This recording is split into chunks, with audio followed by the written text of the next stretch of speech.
بسم الله الرحمن الرحيم. معنا الناشط السياسي سبيع شوفان. بسم الله الرحمن الرحيم.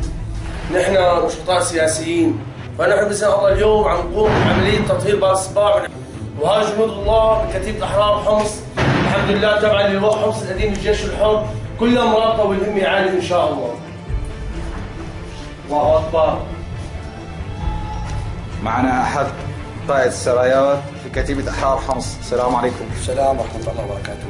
شو بتحكي لنا هلا؟ نحن شو عم نساوي هلا نحن هون؟ والله نحن الحمد لله رب العالمين مرابطين وحامين الشباب اللي تقدموا على خط جبهة بشارع حج فوزي، والحمد لله رب العالمين النصر قادم ان شاء الله.